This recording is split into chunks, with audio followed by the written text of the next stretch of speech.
my skin so gorgeous. We thank the life gorgeous. Thank the life gorgeous. I love the life gorgeous. Its torso is so tight. Special guests. Welcome to Life Gorgeous. My name is Craigers. This is where I share my magical life in hopes of improving your life. They are the hosts of the very popular podcast for the Minnesota Vikings and more, Purple Daily, Judd Zulgad, Sports Dad, and Phil Mackey. Good morning, young people.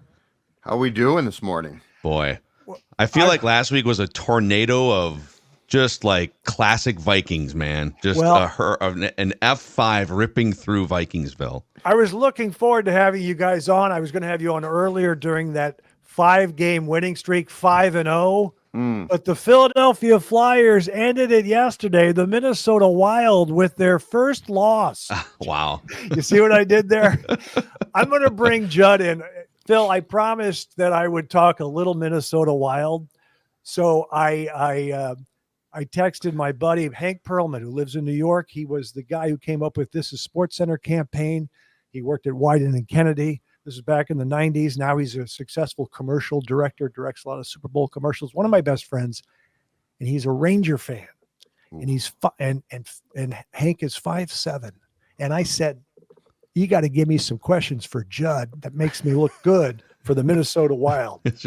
How much longer will the Wild be at a disadvantage because of the Parisi and Sutter buyouts? Wow. The buyouts will have them at a disadvantage through this season, and then they go down substantially to where they won't be an issue starting next season. So July 1st, which is the start of free agency in the NBA and National Hockey League. Right. By the way, one of the great days, forget the 4th of July. The real independence is the independence of NBA and NHL teams celebrating. So July 1st of 2025, they will be free and clear to actually pursue people. We weren't thinking about 2025 12, 13 years ago, and everyone celebrated. This is great. Oh man, what happens when they're 41 and not under contract anymore? I don't know. We were the Yankees that day, boys. Minnesota was the Yankees. We were the big bad bully on the block. Trying to get through this hockey stuff. Okay, next hockey question. Sorry. Next question for Judd, although you can weigh in, Phil. How good a job does Judd think General Manager Bill Guerin has done managing the situation, the buyouts? Well, he inherited it, but then he bought out the guys, so he actually created the bigger problem. But I liked buying those guys out because, like Phil said, 12, 13 years back, we thought it's great. Well, it turned out there were some locker room issues too. I think he's done a better job than he's going to be given credit for, because when he bought them out, it created issues, but I don't think that they would have been any more successful with those two. Okay. But he gets crapped on because, naturally we crap on the executive who makes the tough decision. Right. So I think history will probably be kinder than present to Bill Guerin. Phil, only 2 more hockey questions, Phil. Hang in there. I thought Ryan Suter was fantastic in those Quick Trip convenience store ads. Judd is the best Quick Trip endorser. Suter is number 2 probably. Okay, so I guess one's a question, one's a comment. First, Hank goes, can they be funny, meaning you two, and he doesn't know you guys. Do Kaprizov and Matt Zuccarello have a bromance is one of his questions. Are you kidding? Yes, it's a huge bromance. I would argue it's one of the greatest Minnesota sports bromances in the history of the professional teams here. Yeah, that'd be a fun list. That's a separate podcast right there. See, that's a guy who does have good ideas, and we're just gonna rip one of them off. Yeah, so because Zuccarello apparently took him under his wing. He didn't speak English, took him under his wing. Correct. So here's my thing about it. It's Matt Zuccarello. I just found out about him yesterday because I don't follow hockey like I used to. If Jude Druin's not on the ice, I'm not watching. Oh, I love Jude Druin. Oh, I love these old references. Yeah. So my friend Hank is 5'7". He tells me that this guy, Matt Zuccarello, is 5'7", and he says he used to play for the Rangers. That's why Hank likes him. Yes. He says he's not an all-star or anything, but he says he's probably the best passer in the NHL. I don't know if that's true, but Hank knows that I like passing. We like, obviously, Gretzky. how good a player is Zuccarello in his passing? He's a very good passer. He's a very good. Now, I would say because Kaprizov's better at everything he wants to do than any single teammate. Yeah. Zuccarello is the second best passer, but he is fantastic. Now, this year, the nice thing is, as Wild fans will know, Zuccarello has decided to do something very novel, Kilby, shoot the puck. Yeah. And so he's actually scoring goals now, which drove everyone crazy that he didn't. But Hank is not in the minority. Zuccarello is a hero in New York. Yeah. We don't love him like they love him, but Kaprizov loves him, and so right. I'm stuck on the bromance thing. Phil, we got to take. Well, Mauro Morno has to be the George Washington on the Mount Rushmore of local sports bromances. Rubio, Alexi and Harrison Shved, Smith. Sendejo, yeah, that's probably not far off. Sendejo and 15-yard personal foul penalties is a bromance. I feel like. One more thing for Judd, because I don't talk to him as much as I get to talk to Phil, but I heard somebody had an anniversary yesterday, and I sent a bottle of champagne to the St. Paul Grill at the St. Paul Hotel. It was meant for you, for your anniversary. The maitre d' said a media type picked it up. He said his name was Zulgad, but he signed it C. Scoggins.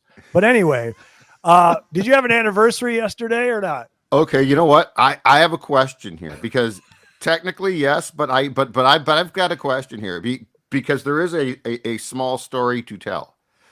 So the anniversary is of when we met, October 21st, 1989. So Dawn makes a reservation, my lovely bride, at a restaurant last night, and she fills in the blank. Are you celebrating something? Yes. So then she gets a text, I guess yesterday morning, saying, hey, what are you celebrating? She said, our 35th anniversary. But she didn't say wedding. Oh. She didn't say day we met. She just said, we're celebrating our third. So we show up. Nice table, nice booth. Very nice handwritten card from the people that run the restaurant. And I was like, this is really an interesting thing to me. Is this really are we here under false pretenses? You felt guilty? I just felt we were stretching like. Are you going to celebrate your 35th anniversary later? Oh, I think most definitely, and that's why I'm asking. Yeah. So this was the I don't understand the math on you met. I don't understand the math. You met 26 years ago, but you've been married 35 years. That's weird. Maybe I'm. So you met 35 years ago. Yeah, and we've been married since. I'm sorry. It's 35 years of when we met. We then got married in '93. Now, will we celebrate and that was April 24th. Yep, Mays. That was April 24th of '93. So yes, the anniversary yesterday was of when we met from earlier in this week. It could have just been, it's vaguely anniversary. It could have just been, we're celebrating anniversary of when the Twins won the 1991 World Series, with a walk-off. No, the snowstorm. We're celebrating the snowstorm, the great 91 snowstorm, which most people have heard of by now. But anyway, I'm just asking. Yeah. Don't feel guilty. Just celebrate as much as you want. Okay. You're there giving them business. You should just sell, it's always a special occasion when we go out. I assume you're wearing a blazer last night, Judd? So wait, a dickie? Why are you Were you not wearing allowed? a dickie? I have to ask you guys, because I'm heavily into the restaurants, and I'm going to give away one of my Life Gorgeous quiz questions because my dad worked in St. Paul, and when I go back to Minneapolis, none of these people go over to St. Paul, and I know you were in St. Paul last night because I saw your tweet. And so one of my questions that for later I'll do now is, have either of you guys had dinner in St. Paul in the last 6 months? Obviously, Judd has. Are you not able to say the restaurant because you don't want to? You got other sponsors, or why can't you say the restaurant? Because I just like to know: is it the Lexington? Is it Mancini's? Is it Meritage? I'm gonna be up. You're gonna punt. No. I'm not gonna punt at all. And Phil's gonna catch on to where I'm going with this. Oh boy. It's because I can't remember the damn name. No way. Hold on a second. In fact, you know what? The wife made the Hold on a second. reservation. I'm going to go to my door and yell and ask her because I'm not punting. I'd love to tell you. Yeah, it's good that we let people know. Yeah, wait. Go ahead. Well, and while we're doing that, Phil, literally. have you been? Phil, have you done? Oh, here he comes. This just in. Parlor in St. Paul. Parlor Burger is very, very good. Okay. So you don't take your marriage very seriously. I'm kidding. So she'll never watch this. Don't worry about it. You can say whatever you want. Phil, have you been to St. Paul to have a meal in the last 6 months? In the last 6 months, and there was a Chipotle on the fringes of St. Paul that I may have stumbled into for lunch. Another anniversary celebration. I was in St. Paul for the Twin Cities Marathon. My wife finished her first marathon a few weeks ago, but then we went back to Minneapolis for celebratory dinner. So that was my 2 hours in St. Paul. Yeah.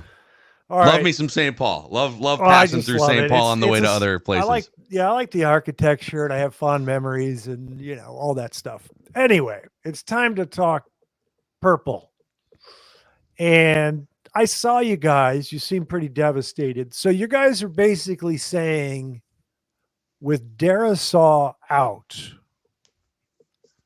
the season expectations have dropped tremendously.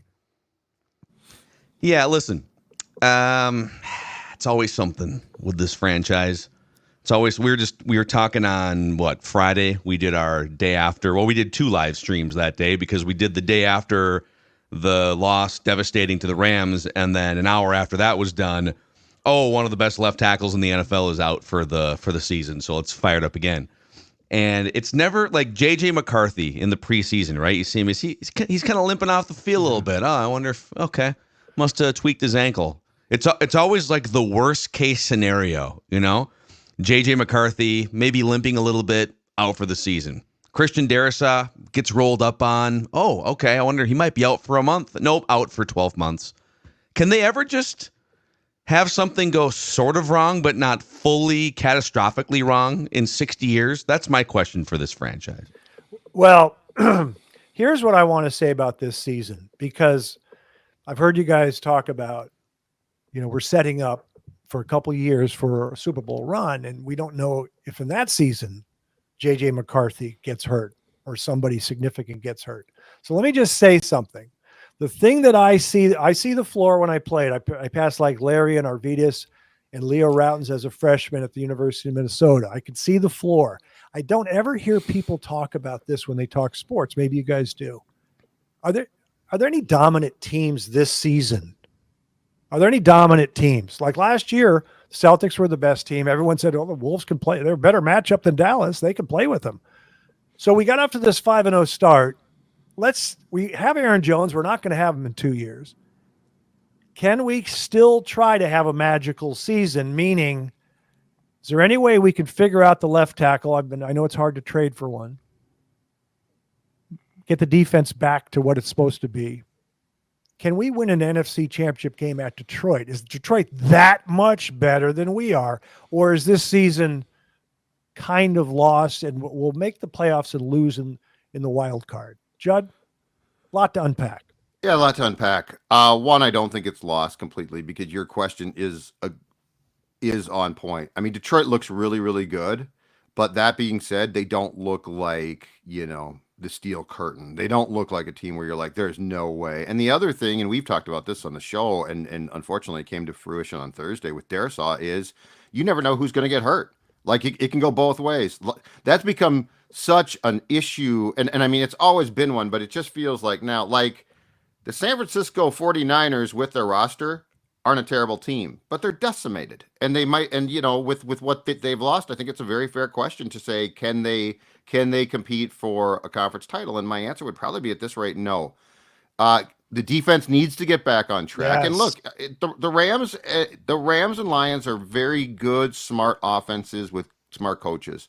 They dissected an issue, and now the question is, can Brian Flores adjust? The left tackle is a huge one because you can't trade for, like, there's no one out there that's going to come in. So you're going to piecemeal that. Oh, but crazy one. This I know, and this probably is just too crazy. No way you move Brian O'Neill over there. That doesn't work, correct? No, he would not move, but Blake Brandel might move to left tackle, and Dalton Reisner might play left guard. No matter what you do, it's not ideal. But the answer to your question is it completely foolish to think the Vikings can still contend? No, they're 5-2. They need to clean things up, but every team does. So I would say, look, how many times at this time of year with other teams have we said all hope is lost? They're screwed. It's over. And then they find a way. So my question is, can the Vikings find a way? And you said something that I was excited about. Not that I want anyone to get hurt, but there is the possibility that someone else gets hurt. Okay. Jared Goff gets hurt in Are you threatening the rest of the No. NFC I'm just saying we have to keep. What bothers me the most is I want Brian B-Flow to figure out the defense and keep adjusting, and I want the offense to keep improving. We haven't seen, write this down, the best Sam Darnold game yet. So we can keep improving. We have Justin Jefferson. We have Aaron Jones, which we won't probably next year, and he's pretty special. Why can't KOC scheme it up the way Sean McVay just did with quick passes? Scheme it up, short passes, maybe a screen pass, because I love screen passes. And we don't know what's going to happen in game 15, 16, 17. Maybe someone else gets hurt, and all of a sudden we're as good as anybody in the NFC.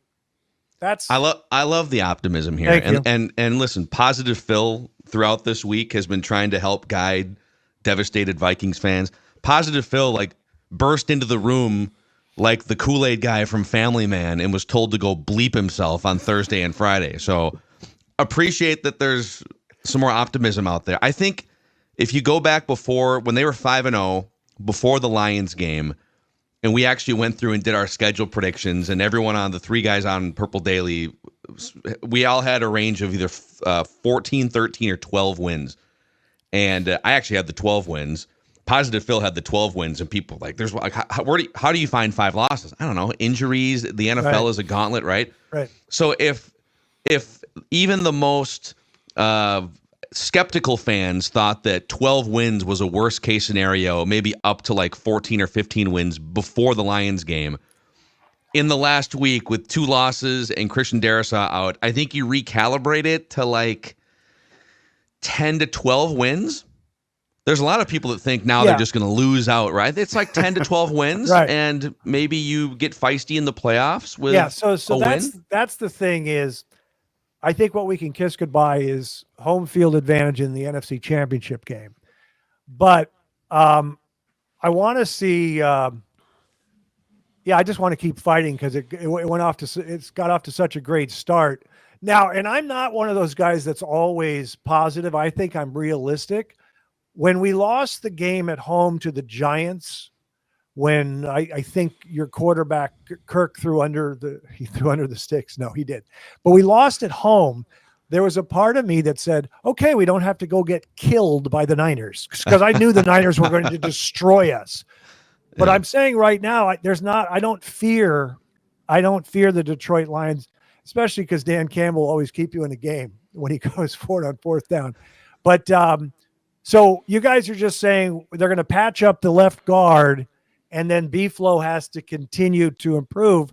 And the most important player on the team is obviously Blake Cashman. So he comes back. He's Butkus, Singletary, Lawrence Taylor, all combined, Kilby. And I'll say Willie Lanier because I used to follow the Chiefs. That's before your time. Number 63, Kansas City Chiefs. Willie Lanier.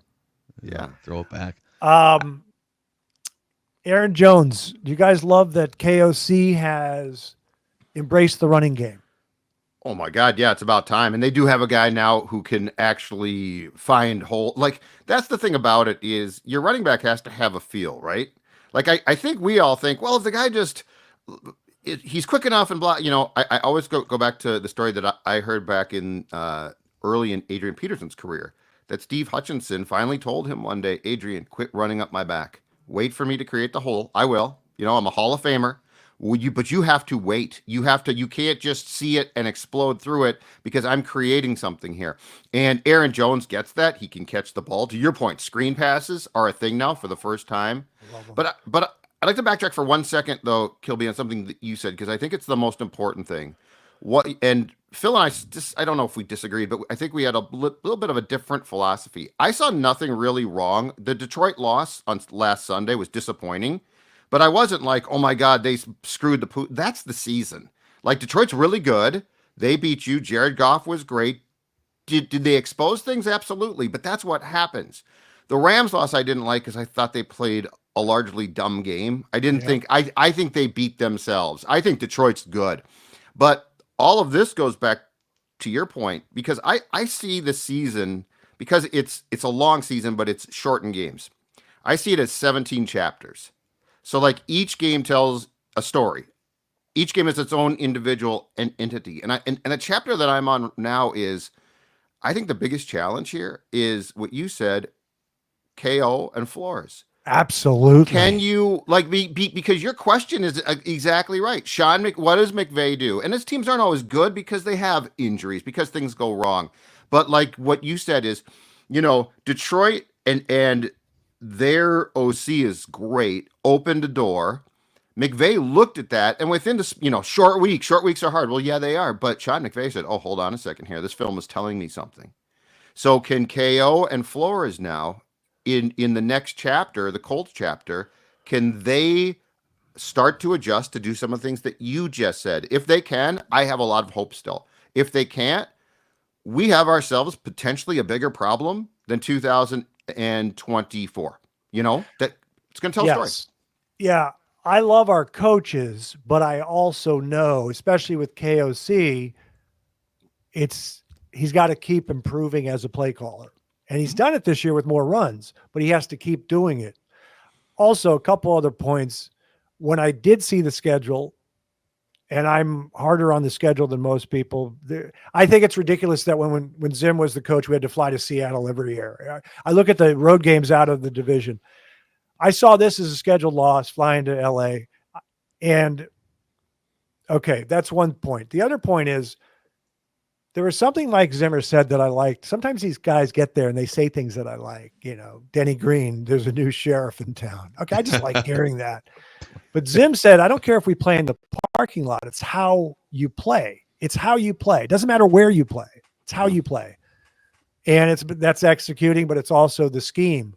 One other point, because as I ramble, because I have these other thoughts. If we had not gotten injured, if nobody got injured and we were playing as well as we have, I said in my head, it's going to get down to, in the playoffs, is the other quarterback going to outplay Sam Darnold? I would say that might happen because Matthew Stafford's better than Sam Darnold, in my opinion. I've always liked Matthew Stafford. Mm-hmm. But Patrick Mahomes made the play in the Super Bowl. Brock Purdy didn't. So it does get down to quarterback. But where I'm at right now is, what a glorious 5-0 start. And they're going to continue to try. So my question is, what do they do at the trade deadline? Because I hear the sell, I hear the buy. Well, we love ourselves some reckless speculation on Purple Daily. And what we disagree on a lot of the details of this season, but I'll speak for both of us here. I don't know, maybe Judd, maybe you've changed your mind on this since the Thursday game. But if the Giants decided to put 27-year-old, 26-year-old Dexter Lawrence on the trade block, who is, now that Aaron Donald is out of the league, right? Dexter Lawrence is the premier, him and probably Chris Jones with the Chiefs, interior defensive lineman in the NFL. Run stopper, pressures up the middle. If you were to put him in the middle of this Vikings defense, and by the way, he's under contract for like 3 or 4 more years too, through his prime years into his early 30s. I personally would give up 2 first-round picks for him right now to help you this season, 2025 and 2026. Yeah. And then if you got other holes, maybe cornerback and free agency, go use some more of your free agency money. To me, I'd either hold on to the first-round picks or I'd make a huge splash for a guy in his prime that could come in here and help for the next 3 years. I don't think they're going to do that though. I'm willing to trade Jordan Addison right now. Boy, it seems like he might be open to that based on his That's cryptic on our Instagram. Monday docket. No, head case, Yeah. and then he just whined on Twitter or wherever he whined. Yeah, I think it was an The head Instagram case thing is story. not. He's going to fall asleep again in the car in the summer. I'm telling you. I don't know what state it's going to happen. So, and I think you could get something for him because the other guys, as Judd has pointed out many times on Purple Daily, you can't get anything for Stephon Gilmore. You know, you can't get anything for certain guys. Judd, what do you do at the trade deadline? Well, look, if you are as encouraged, Kilby, as you are potentially about like where things could go, and you can add a dominant person, especially with term left on his contract in the middle of your line, you do it because, you know, the big thing is this is not this guy's under contract for the rest of the season and then he's gone. So I think you strongly explore that. The one thing I think that you don't do and a year ago I was on the opposite side. You know, for all of this, well, Darrisaw's gone now, so just dump guys. Why would you do that? You've won 5 games. You're 5-2. You're not even close to being done. And look, a year ago, you had gotten to 4-4. Kirk got hurt. Frighteningly, it was basically the same time. Like these two key injuries have happened at almost the exact same time. But you had gotten off to a bad start. And I think we all said on Purple Daily, trade Danielle Hunter now. He's in the last year of his contract. You're 4-4, but you're going to be going through you're going to be ultimately cycling through 3 quarterbacks. So in that case, I was all for, you know what, if you win games, fine. If you don't, I don't care. I actually care in this case because I think that you are positioned. And Darrisaw's a huge loss. He's not your starting quarterback. Like that's a unique entity unto itself. So if I can get someone to improve a defense that's sort of been exposed, I'm going to tell you, if you add a dominant presence in the middle of the defensive line, next Sunday night against the Colts, and the Colts try to expose what the Rams and Lions did, it's not going to work as well because you're going to have that player there to help out, to be a presence. So I'm all for either adding, but I certainly am not for trying to just dump now because I think this team's done too much. This is one where I think you would really hurt yourself from a locker room / franchise standpoint. Yeah. Why would you pull the rug out and just concede defeat at 5-2? I also am a big Harrison Smith fan. He's my favorite Viking. I want him, it could be his last year. I want him to go down swinging as much as possible. And I don't know who's the second best team in the NFC. Who are the top 2 teams? But not excluding us. Lions are number 1. Packers are up there. Probably a healthy Packers team. Okay. But the Vikings are still in the conversation. Yeah, so I just want to get in the playoffs and just I want to see what we can do because I like our talent. I like JJ. Do you guys like Justin Jefferson? Has he grown on you or yeah, Judd was really down on him. Yeah, I was. Yeah. I've been saying trade him for a long time now. Don't give him a contract extension. Yeah, when he went for 200 yards with Nick Mullins as his quarterback, I had some questions, but yeah. And I know he spiked his helmet on Thursday night out of frustration, but this is the lowest maintenance star receiver I've ever seen. Yeah. Yeah, he lives in like a modest townhouse with his video games and his personal chef. I love that these guys want to stay in Minnesota, Ant and Justin Jefferson. Oh, you can now win up to 100 times your money on Prize Picks with as little as 4 correct picks. Prize Picks is the best way to get action on sports in over 30 states, including California, Florida, Georgia, and Texas. Sign up today and get $50 instantly when you play $5. You don't even need to win to receive the $50 bonus. It's guaranteed. Prize Picks also offers weekly promotions that can lead to big payouts like Taco Tuesday each Tuesday. Prize Picks discounts select players' projections up to 25% to provide even more value for your lineups. Do you think Justin Jefferson will get more than 83.5 yards next week? Lamar Jackson pass more than 1.5 touchdowns? Cook up hot takes with your friends and win real money this football season when you and your crew run your game on Prize Picks. Friends, I'm a big NBA fan. I know the game, and I'm a big Minnesota Timberwolves fan. Anthony Edwards is special. He just scored 32 points to beat the Sacramento Kings in Sacramento. I won money. I won big. It's easy when you know the game. And it's easy with Prize Picks. And I get to pick the winning lineups from so many different choices. LeBron, Jason Tatum, Steph. It's not just my Timberwolves. Makes it easier for me. This week on Prize Picks, I'm looking at the football board, and I'm selecting Jamar Chase for more than 79.5 receiving yards and Patrick Mahomes for more than 1.5 passing touchdowns.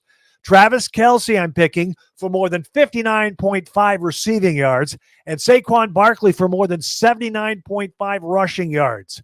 Download the app today and use code KILLBORN to get $50 instantly after you play your first $5 lineup. Download the app today and use code KILLBORN to get $50 instantly after you play your first $5 lineup. It's Prize Picks. Run your game. This is fun. One more football question before we transition to your Minnesota Timberwolves. Any concern about the durability of J.J. McCarthy? Or is that premature? I think it's premature. Definitely like a knee thing in your early 20s. Because, we saw the end of Sam Bradford's career happen in Minnesota.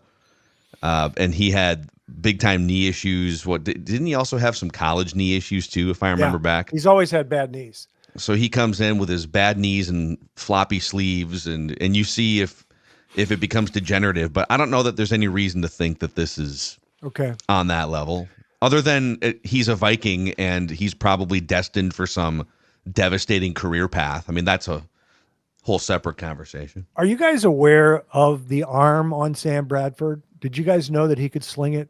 Oh, did you tell? Great quarterback. Yeah. Yeah. I mean, when he was threw healthy, this laser to Jarius Wright on the right side. Oh. And a gorgeous ball too. It wasn't just a strong arm. He had accuracy. I mean, he was, if he doesn't get hurt, his pick in the draft at the time is totally justified. Yeah. I mean, I know I joke about Jeff George loving him, but Sam Bradford could sling it. I saw, the algorithm always knows what you need when you're scrolling through Twitter and Instagram. And I was served yesterday. I don't know what week it was, but it was Jeff George, Raiders quarterback, 1997. I saw this. And he threw like a 50-yard pass to James Jett. Remember James Jett, that Raiders receiver from the 90s? And it was in Seattle. They were playing, I think, at the Kingdome, 1997. But, yeah, and then I looked up. Of course, they lost that game like 48-37 or something. But Jeff George, Sam Bradford, some of the great what-if their careers or injuries had played out differently stories. So the Minnesota Timberwolves, there was someone in the organization the other day who texted me and asked me about the Cat trade. And I said, we got two very unique players. I get it. Just to let you know, Judd, I like Cat more than Phil Mackey does. Mm-hmm. It's pretty low bar I've set for you to clear there. I'll tell you one of the reasons I didn't tell the guy. I thought about this later. I didn't tell the Timberwolf front office person this, but one of the reasons I like Cat so much, and I know he's infuriating, and I know he didn't show up for the Dallas series, and I always said I will listen to trades. I said this a couple of years ago. I know Cat's paid a lot, and there's an inconsistency, and there's problems where it doesn't look like he's going to learn how to not reach or hook or stray voltage, all that stuff. So I said, I will listen. Tell me who we're getting. And of course, I didn't get to hear who we're getting because Tim Connelly just did the trade. He didn't consult you earlier in the evening? On his way to Cat's house to tell Cat and his buddies, hey, dude, you guys are gone. Craigers, I'm on the way over there now. I need you to pick up the phone. Give me your final approval. I'm having second thoughts. But I do like it. And we also have a draft pick that we don't know how that's going to turn out. But this is my thing. These guys with the organization, some of them haven't been there as long as I've been following the team. Kevin Garnett's the greatest Timberwolf of all time, league MVP, real good on D, real dominant on the boards. I don't know if you remember that he was frustrating on offense. Do you remember that, Phil, that he was frustrating on offense, or you don't remember that? At KG? Yes. I think at times he could get a little happy with the 20-foot jumper instead of taking it to the hole? Is that what you're? Well, I'm also saying he didn't have that look. He couldn't do it. When Cat comes along and go, oh my God, he posts up. His jump hook is automatic. Sam Mitchell used to post him up. They didn't double team him his first 3 years. He shot 54% from the floor. I'm obsessed with field goal percentage. Cat was so polished offensively, and KG wasn't the most. He had to work on it. He wasn't supremely confident like Sam Cassell late in the game. Cat is supremely. So these guys don't know that. I just see Cat as this offensive savant, and I'm following him on the Knicks, and he's playing center now. And our friend Dane Moore, he said a few years ago, there's no 5 in the league that can guard him. He's too quick. It's the smaller guys that sometimes throw him off, you know? So yeah, I like the trade. I'm all in. I also like Cat. So what are your guys, Judd, what did you think of the trade? I liked it a lot. One, I trust Tim Conley. I think he's shown. Now, if that trade is made by David Kahn, I'm probably like, I don't know about this. But we wouldn't get Donte DiVincenzo. Right, that's the problem. That's my point. Is like the trade would be for like future draft picks or something. Yeah, who are the 2 non-rotation players that we would have gotten? Exactly. I can't even name the Knicks bench. Jericho Sims, isn't he from Minnesota? Right? Is that the guy? I don't know. He's right. Buried there somewhere. Yeah. Anyway, one I liked it because I trust the person who made the trade, but the other thing is I do think that in the Dallas series, like, do I think this team could have gotten back to the conference finals with Cat? Yes. But I like the fact that they took a long, hard look at what transpired in that series and said, okay, if we want to win a championship, is this right? Is this exactly right? And I think they said no. We talked a lot about like the different tentacles, the fact that you know, no matter how much we might have talked about, well, this is Ant's team now. As long as Cat was there, there was a tendency on Anthony's part to defer to Carl. That is now gone. Like I actually got home from the celebration last night and watched from Parlor, which was fantastic, by the way, and the chicken sandwich, whew, to die for. But I got home and watched the entire Wolves game, and Toronto's not good. I get that. Yeah. But I loved what I saw. I mean, DiVincenzo in the flow of things. It looks like, you know, we said this team was really good defensively, but we thought Chris Finch was an offensive genius, and at times it didn't look like that. Well, I think we're seeing why now. The personnel and you know, for 5 games, this is what I said about Brian Flores' defense. It looks better because the personnel fits better. Yeah. I feel like the personnel fits, but I also loved what this said to Ant as far as challenging him of, okay, dude, we're done talking about the fact that this is your team, and we're taking away what I think he might have perceived as a safety blanket, and we're going to give you good parts. And last thing is, personally, I love Julius Randle. I love him, and the comparison that they brought up on the Grady Peterson telecast last night of Anthony Mason, almost brought me to tears. Yeah, that weird free throw motion from the 90s. He was like on his toes. By the way, I just remembered a funny phrase about Anthony Mason. Body by Michelin, legs by Rockets. Whoa. They said because he had that big upper body, but the slender legs. But he had like V-shaped body, upper body. Body by Michelin, legs by the Rockets. Anyway, great, man. Yeah. So a couple I'm going to give you some thoughts. I'll try to be organized. Donte can move. Dante's special because he can move without the ball, and he can also drive and kick, and he can also shoot threes, and he's also supposed to be good on D. So he's going to play a lot. And I have a side bet with one of my buddies on how many minutes Mike Conley plays this year. He played 28 last year, and I said he'll play 26 this year, and the guy's taking the under. But because he's an old man, but we love Mike Conley. But Donte is great. Last night's game, there were some flashes. There was some also silliness on Ant's part. So there's a problem I have with Ant. Let's just go into Ant because he's great. He is great, but he's not fundamentally sound. I don't know if he ever will be, but He's got to learn the game and passing and dribbling, and he was yo-yoing and dancing, and then he shot an air ball, and he was doing some stuff, probably because it was the Raptors. But I'll tell you what I do love about him.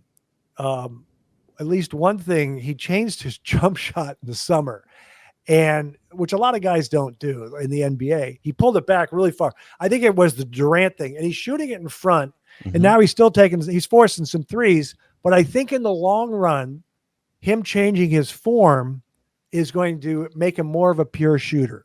I don't know if you guys have noticed it yet, because not everyone is seeing it, but he's shooting it more in front of his head as opposed to pulling it back. It's not quite the Mikal Bridges shot makeover or the Kyle Anderson now he looks like Klay Thompson shooting now with his motion. Yeah. But I mean, to your point about the threes, with Anthony Edwards and just as an organization, the Wolves decided we need to shoot more threes. Yeah. And the irony of it all is they traded away one of the greatest 3-point shooters for the greatest 7-foot 3-point shooter, and percentage-wise, one of the great 3-point shooters in the last 15 years in the NBA, Karl Anthony Towns. Yeah. So that you could argue they traded away their best 3-point shooter, but they wind up getting back with DiVincenzo more volume of attempts, because DiVincenzo, because he's off-ball movement, quick. Yeah. He's able to get 3, 4, 5, 6 extra attempts off per game compared to Cat. Right. And then Anthony Edwards, it's been 3 games, but I think we're seeing a trend here. The percentage of shots that are 3-point attempts, it's like double from last year for him through the first 3 games. So they're trying to change the math on their offense compared to last year. I'll tell you the weird thing is, because Julius Randle only got to play 1 preseason game, he would have probably played his second, but they went back to back because of the Lynx. The Lynx got in the way. They moved the game and all this stuff. But anyway, so I said we're not ready. We're going to lose at the Lakers, and we did. I was there, and I said we're going to lose at Sacramento because they're good. So I watched the Sacramento game, and I think Jim Pete called it an instant classic. But we were down 10 in the second half, maybe 12, I think. Mm-hmm. And the defense locked in. And then the offense, and he didn't really make any mistakes late in the game. He was locked in. And I exhaled. I said, I think we're going to be okay. Now there are going to be some roller coasters, and I can't wait to see what happens Tuesday with the Mavericks in Target Center, and then Denver coming in, Denver's no good anymore, as you guys probably know. Yeah, Denver probably a high lottery pick. Yeah. But I am optimistic. Now, going back to what Judd said, so I haven't seen Julius Randle play enough. I loved him when he was with the Lakers. He was this bulldog who would just drive on everybody and just power them. And I have friends that are Knicks fans, and some of them love him and some of them have a problem with him.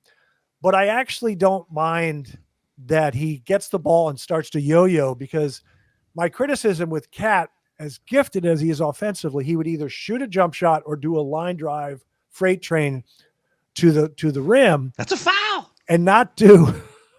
It's a foul. I so didn't miss that on the boom mics last night. He's getting that New York whistle now, though, boys. I know, that's true. He's been called for like 3 fouls all year. Exactly. But I do like that a guy can back down and create a jump shot, a mid-range shot, or a layup. So I think the fans are going to love Julius Randle. I think we all got emotional last night when he spoke before the game, and they gave him a standing ovation. I mean, that was cool. I don't know if they piped that in at the parlor, but it was pretty. It was pretty special. So I think Julius Randle. I think it's pretty. I think we're going to have better ball movement too. Eventually, we'll have better ball movement. So I'm fired up about that. There was something I was going to tell Phil Mackey and our friend Scott Shapiro in the preseason, but I didn't want to ruin it for you guys. Well, you withheld a take from the text thread? Yes. And this is what my take was, and I was right, thank God. I'm tired of these springy players with potential who jump and play defense and rebound, but can't necessarily play basketball or pass. They work on their shooting. So everyone loves Nas. I like Nas. Keep working on your passing. Jaden, keep working on your passing. Yeah. So my thing I wanted to say to you, I know you guys are all fired up for Josh Minot. Why not Minot? I love the 8-man rotation that we're sticking to here. I said we literally have a playoff rotation right now in the middle of October. That's because Finchie said, I got to get these guys playing together. Yeah. But there is a ninth guy, and that's what I was going to text you and say, I play Joe Ingles over Minot, and he is. Yeah. Because that guy is like crafty. 7 minutes. He doesn't play very many minutes. He had 4 assists in 6 minutes last night. I think he's having a hard time getting that shot released in the first few games. I don't think he had looking an to official pass. attempt. No, his problem is on defense, but he can pass. Judd, I don't know how many games. I think it's one of my questions later. Don't answer how many Wolves games. You're going to fall in love with Joe Ingles, 37-year-old Joe Ingles. I did before. He's one of the guys I love to watch because he looked like he literally came from a pickup game at the Lifetime downstairs at Target Center, came upstairs and said, "Boys, put me in." And they're like, "Okay, cool." I love Joe Ingles. I love and when he gets going, he can shoot, obviously. Yeah, he has a very high career field goal percentage in the 40s, 3-pointers. Someone told me, I had forgotten this because I hadn't seen him play in a few years.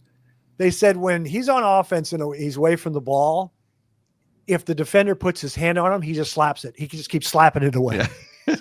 He's hilarious too, you guys. Yeah. He is hilarious. He got up to he was like the last guy in, or one of the last guys at media day in the first session, right? Yeah. And he gets up and says, "This will be the last time you talk to me all year." Thick Australian accent. Said that he's got a special needs child. Yeah. So his family, because they love the school, stayed in Orlando. So he's like going to be living in a hotel room across the street all season long. Like his story, he's a hoot. Yeah, he's a character. He's a character.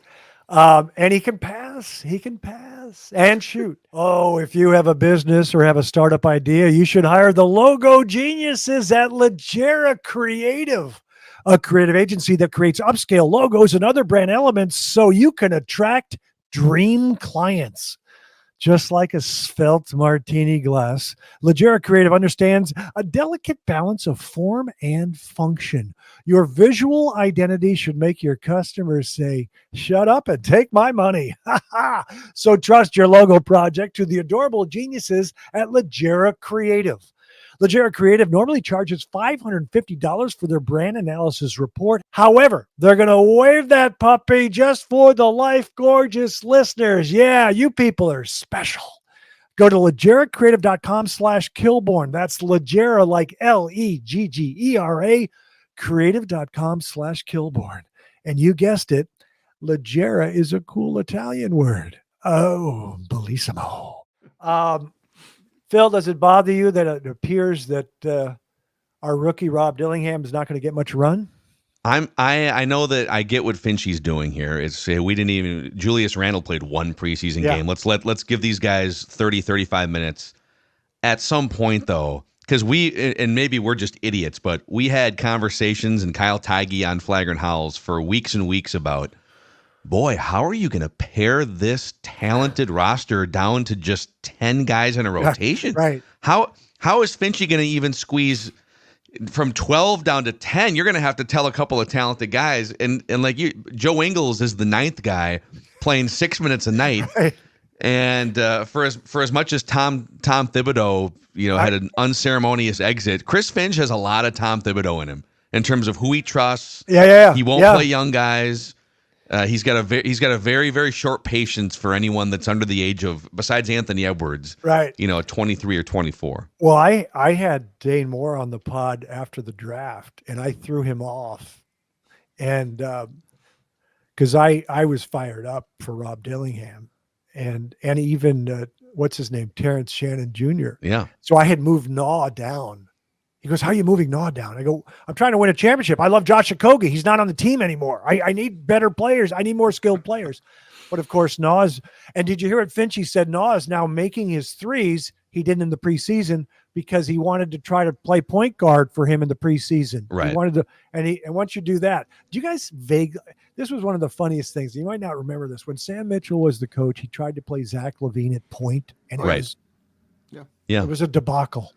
It was. It throws you off. You're not. And he was like 19 shoot. or 20 years old, and there's 28-year-olds that have no idea from a court vision standpoint. And then Zach LaVine. Real quick on Nikhil, Yeah. And this is a hot take that I withheld from you on the text thread too. I'm going to throw it out right now.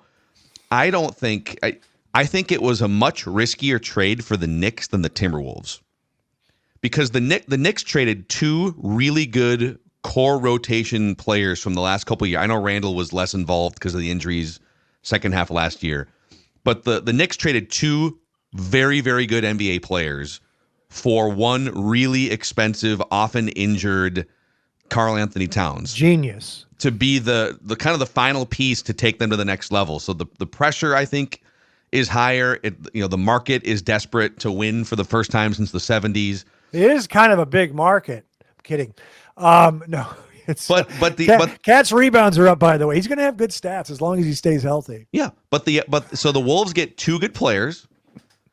But here's the biggest thing. Cat was not one of the Wolves' most impactful players in 2023-24. Against Game 7 against Jokic? Okay. That's fine. No, there's isolated examples. But Craigers, of the top three-man lineup combos for the Wolves last year, so this player on the floor together and do all the whole matrix. So of the top 5 three-man lineup combos for the Wolves, number 1 was when Ant, Gobert, and Naz Reid were on the floor together. They were a net plus 13 points per 100 possessions. Cat didn't show up in any of their top three-man lineup combinations. Nikhil shows up in 2 of them. Ant is in all 5. Gobert is in a bunch. Naz Reid is in a bunch of them. And then on 2-man lineup combos, Cat wasn't among their top 8 top pairings. So I know he's putting up numbers and he's taking a bunch of shots, but his impact on wins and losses and net rating wasn't nearly what. That's on Tim Connolly. Why didn't you trade him earlier? Well, you're asking me. Wait, I wanted to say something about Rudy Gobert. So when we made the trade for him, and I thought we gave up too much, but now I've accepted it. It's fine. His first game at home, it was the first game. I watched him and I saw how he alters the lane, alters shots, controls the boards. I actually said to myself, hey, we can trade Cat. Because this guy's changing the defense and we can get some other players. Mm-hmm. So what Rudy does is pretty amazing. I'm going to contradict myself a little bit, but so Finchie last night said he helps us win games that we sometimes aren't going to win. Like they got it down to 7 yesterday, 22-point lead down to 7. What does Rudy do? Blocks 2 shots, gets the crowd going, alters shots. And the contradiction or maybe the bad Craig is he's disliked by a lot of American ball players because I don't think he's polished. I think they view him as not polished offensively, which he's not.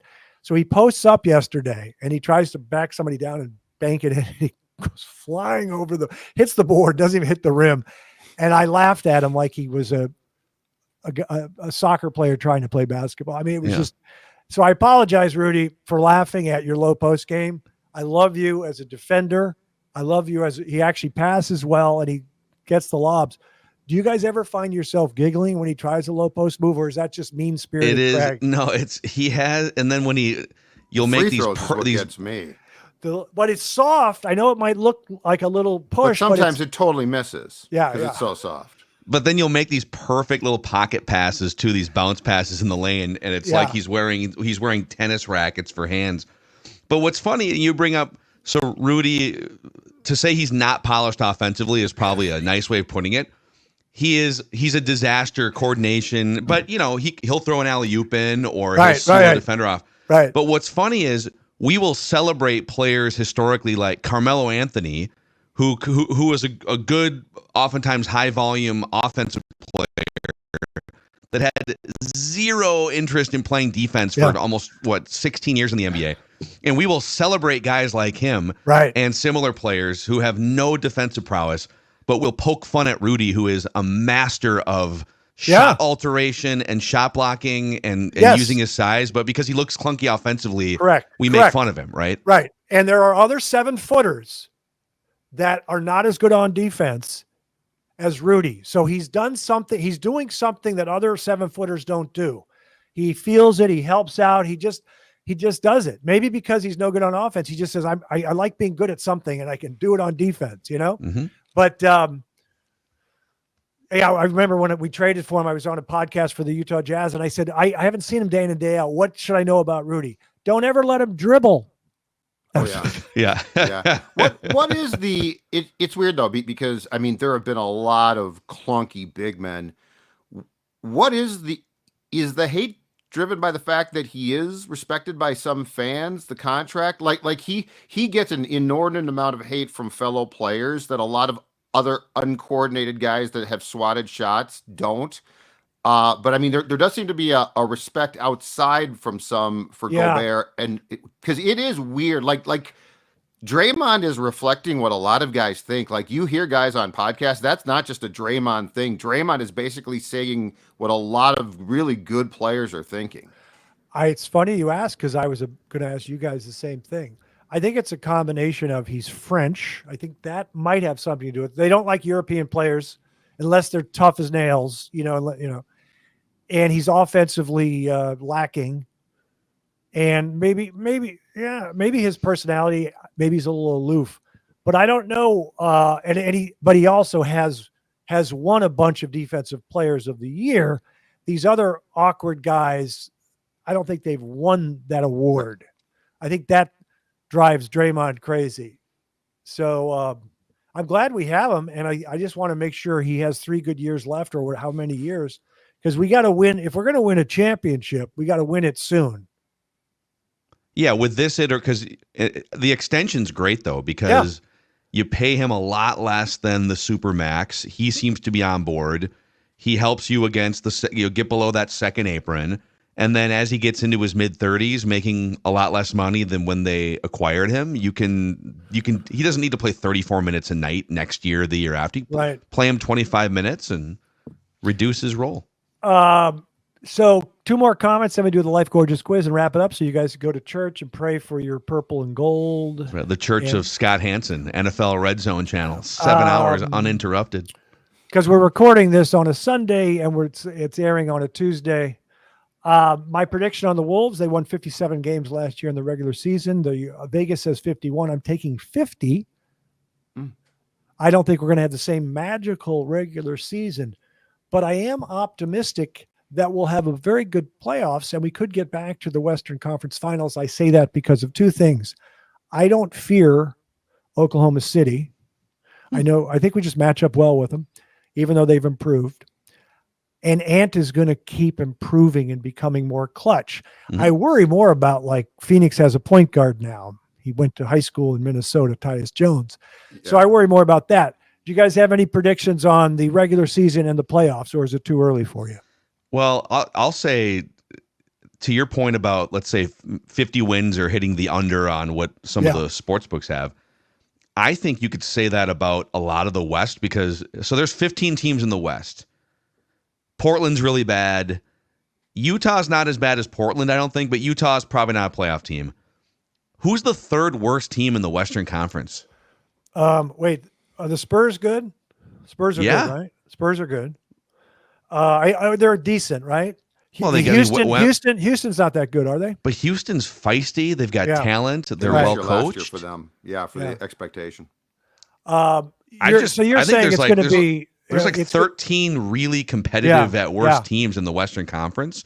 It's going to be hard to rack up like 8 gimme wins, when you're playing this schedule for anyone, Wolves included.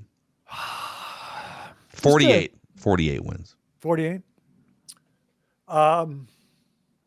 Final thought here before the Life Gorgeous quiz. Thank you guys for rolling out of bed early.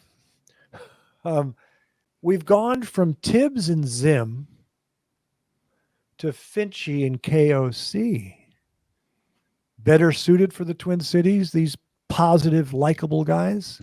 We love the positive, likable Well, first coaches. of all, Finchy, don't be fooled by Finchy. He's likable. He is much more of a hardened, crusty. He's a lifer. I mean, KO is positive. And they, football, it's predictable, Kilby. It's very predictable. You fire an a-hole, you hire a great guy. You fire a great guy, you hire an a-hole, and around we go.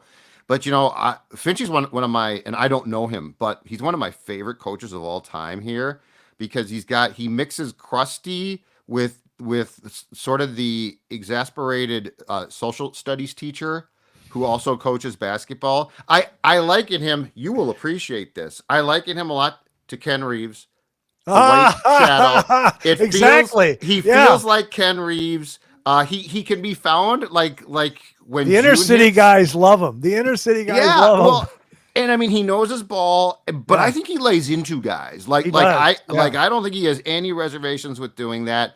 When May or June hits and it's a gorgeous fall day, he'll get done with practice and go sit outside and drink a few beers. Yeah, Finchie's one of my favorites of all time. So yes, I think they're both better suited, but I think there's a lot there with Finchie that we don't unpack. I just remembered, Judd. I saw the training camp and the bonding in the Q&A with you and KOC. Why don't you go? Will you do me a favor and go ask Finchie a couple questions in the media horde there, because you guys would hit it off. He would love you, man. I think we were born like a week apart. Wow. Yeah, I think he was born a few days before or after me in November '69. There's only one negative with Finchie. He's an Eagles fan, just like Kat. That's the only thing that bothers me. Yeah. You love Finchie, Phil? I do. I think the fact that he clearly has the respect of players. I mean, he kind of walks both lines of he'll get into guys, he'll get into Ant, but they still love him. If you can, I think in today's age where, and I sound like a crusty old guy, where you can just, if a college coach treats you the wrong way, you can just transfer, right? You can create these custom feeds on your Twitter, Instagram. You can just self-validate everything. It's hard to have a relationship where you can coach someone hard, they don't get offended by it, and they will still sing your praises publicly when talking to the media. And he seems to have all of that with this team. The other thing that's interesting is a guy that I know who's a minority investor with the Wolves. And after the Laker game, he texted and he said, it's going to be, Finchie's got his work cut out. Because it is, you got to, it's new players and it's tough. And it could be a long year. But after that Sacramento game, I kind of exhaled. I said, if the defense is still going to be that good, we're going to be okay.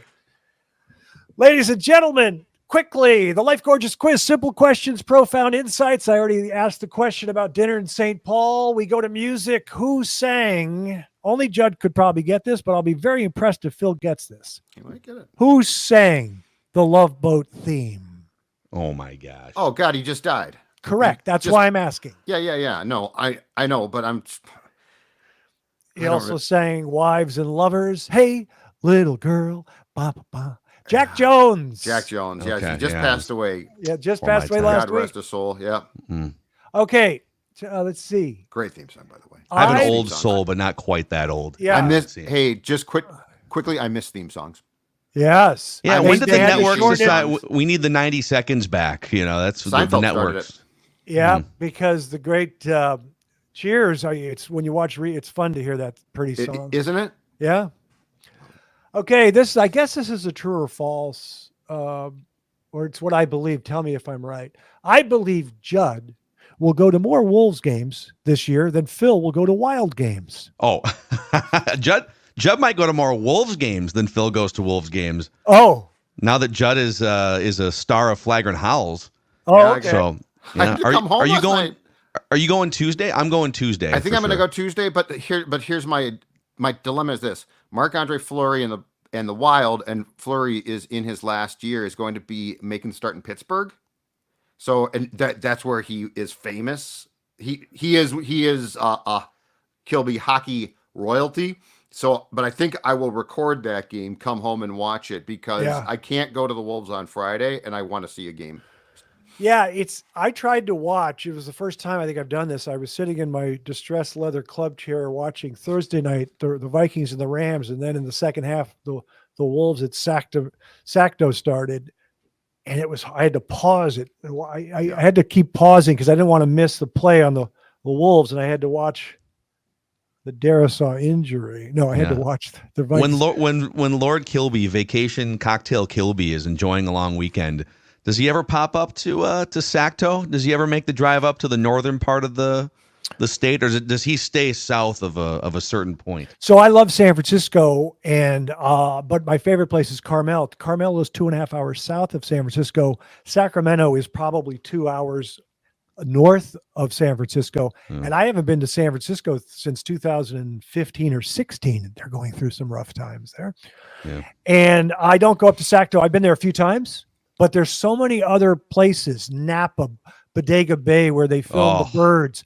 And I just go up the coast in our van. We have a van that we can camp in and stay, at different campgrounds, because that's what Princess Cherry likes. And so I don't get up to Sacto, to answer your question. Bodega Bay, maybe my favorite place in the entire country in terms of just like. Have you been there? Breathe in the ocean. I've had family in Northern California for my whole life. Okay. And just breathe in that salty. Oh yeah, it's great. Oh. Okay, I have a couple more questions. Let's see. First one is for Phil. Second one is for Judd. For Phil, Chip Scoggins, Patrick Royce, Ben Gessling, John Krasinski. Do any of these Minneapolis sports journalists like the Minnesota Wild as much as Judd? Well, Patrick Royce, he is Mr. Hockey, so they put him on that level. The ones you named, no. I didn't think so. The ones you named are either football or basketball guys, or like Chip's more of I would say college football is Chip's number one. But Chip's a professional. He'll go to a hockey game and write a hockey column. Okay. But no, none of the ones you listed here. There might only be 2 or 3 other people in the entire market That's what I thought. I thought Judd loves his hockey. Okay, here's Judd's question. Chip Scoggins, Patrick Royce, Ben Gessling, John Krasinski. Do any of these Minneapolis sports journalists absolutely hate Kirk Cousins as much as Phil? No. The answer is unequivocally no. Royce doesn't like him at all and detested him, but he doesn't have the track record and resume that Phil built.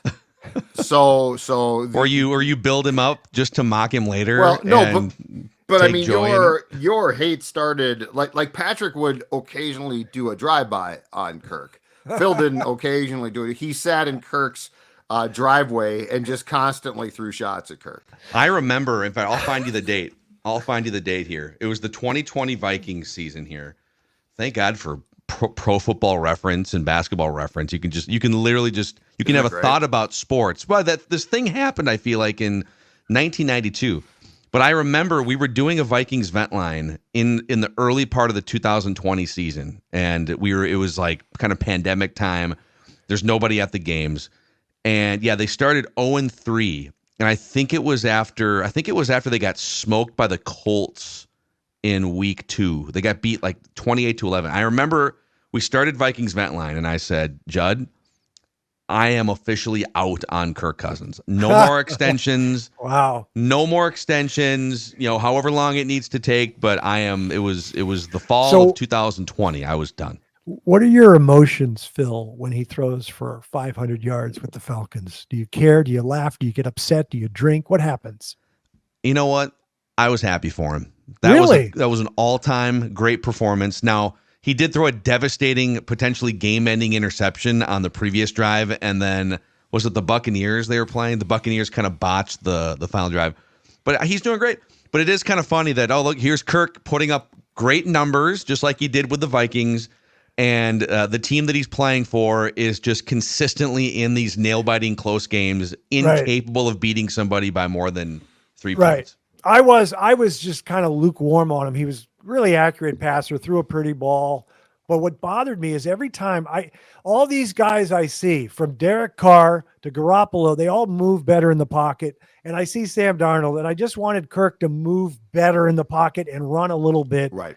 And he would get sacked. Thank God he used to get strip sacked where he was kind of frail and just drop the ball.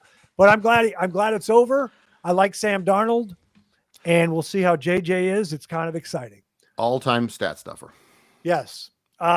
Great contract. The greatest negotiator in NFL history. And my joke is he doesn't know how to spend it, because who'd you want to see a lifestyle show on? Baker Mayfield for a weekend vacationing, or Kirk?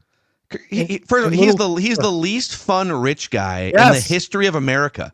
Yes. Dude has literally made $300 million playing football in the last 10 years, and he won't hire Creed for a backyard barbecue. Have some fun with your money, man. Let's go. If I may, too, here's the other thing, and we're not paying attention now, but Kilby, watch some of the Kirk press conferences and stuff. He has altered his life to be more Atlanta now than upper Midwest dad. We get more hoodies now. We get skull caps. Kirk Cousins is the ultimate. I will fit in as best I can where I am. I really don't have a personality of my own. It almost sounds like you're saying he doesn't have a soul. No, I'm kidding. What was that contract? Are we sure he does? Final question. So I have my buddies they're from Boston and they write on Family Guy. They're my writer friends. And I like call them East Coast snobs. And I have the geography question. Minnesota named their 4 states that border, named 3 of them, and they struggle. I'm now going with you guys. There are, I believe, 5 states that border Massachusetts. I need you to name 3 of the states that border Massachusetts. See if you guys are Midwest snobs. Okay. Can we work together on this? Yes, I want you to work We can team together. up. Yes. So there's 5. You said there's 5 that border Massachusetts. Yes. Yes. Well, New York, right, Correct. Judd? Correct. Yeah. Okay. Yeah. Vermont, New Hampshire. Yes, you just did it. Those are the Vermont, New Hampshire wow, to the I north. didn't even have to help. Let's try to run the table. Okay, Here. there are 2 to the south. The other ones I'm thinking of are New Jersey. Nope.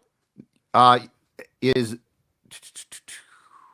I mean, Connecticut then would probably That's be. one. That's one. There's a only one discussion more. here. There's only one more.